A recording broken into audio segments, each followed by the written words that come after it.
મોભી, એ ગામના આગેવાન, આ ગામના પ્રતિષ્ઠિત વ્યક્તિ, અને એ વ્યક્તિને આમના ઘરના એટલે જમનાબા, અને એમના એક દીકરો એટલે દીકરો ડાયો, એમના લગ્ન થાય, ઘર પરિવાર ખૂબ સુખેથી ખૂબ મોજથી રહે, 15-20 વીઘા 25 વીઘા જમીન, પાણીવાળી જમીન, એટલે સરસ મજાની વીઘા એ ખેડે, વાવેતર કરે, એમાંથી જે પણ થાય, પણ ખૂબ સંતુષ્ટ પરિવાર, અને ડાયો અને વ્યસન મુક્ત પરિવાર હતો.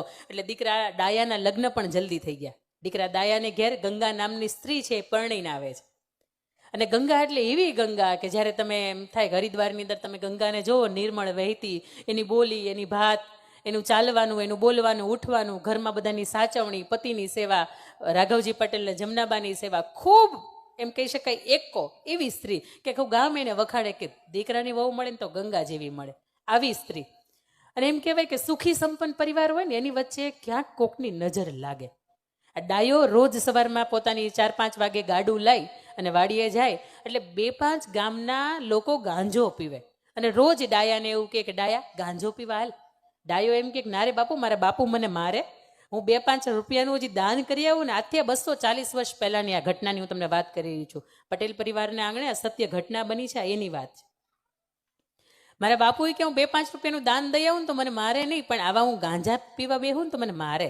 એટલે રોજ પેલા એવા ગાંજેડીઓ હોય ને એવું કે તું જોઈ કે તું રોજ તારા વાડીએ કામ કરવા જાસ ને, તું કે ડાયા એક વખત ગાંજાની શર્ટ માર ને તું, એટલે એ કે તારું જેટલું પણ દિવસનું કામ છે ને ફફડાટી બોલાવતું, બપોર સુધીમાં તારું કામ થઈ જાય. આ 1 મહિના સુધી રોજ એક જ વ્યસન, એક જ વાત ચાલે કે રોજ પેલો નીકળે ને ગાડું લઈને એટલે એમ કે હાલે અહીંયા, રોજ પેલો નીકળે એટલે કે હાલે અહીંયા, રોજ ના પાડે. પણ એમ કહેવાય કે પથ્થર ઉપર પાણી ઢોળે ને તો પથ્થરની એ ધાર હોય ને એ તૂટે ખરી. એટલે માણસનું મગજ છે ને એની પથ્થર જેટલું જ મજબૂત નથી. એટલે એક વખત ડાયાને એવું થયું બરોબર છે, એકાદી વખત લઈને ગાંજો ચાખવા દે ને શું ફેર પડે છે, જોજો વ્યસન તમને કયા માર્ગે લઈ જાય. એની સાથે બેસે છે અને એક શર્ટ મારે ને તો એ શર્ટ ડાયરેક્ટ એના મગજની અંદર ચડી જાય, એને આ ગાંડા ગદોડવા મળે. અને પછી આ લોકો જે 4-5 ગાંજેડીઓ હોય ને એને એવું લાગે કે હવે આને કાબુ ગુમાવ્યો છે, આપણે એમ કરીએ એને ગાડામાં ભરીએ ને વાડીમાં મૂકી આવીએ. એટલે એ ગાડામાં ભરે ને એને વાડીમાં મૂકી આવે. સવારમાં દી ઉગે એટલે બધાને ઘરેથી એમ છે કે આ ડાયો છે એ વાડીએ ગયો છે, પણ વાડિયાની અંદર આખો દી પોતે ગાંડા ગદોડે, પોતાને એના મગજની અંદર ગાંધો ચડી ગયો હતો.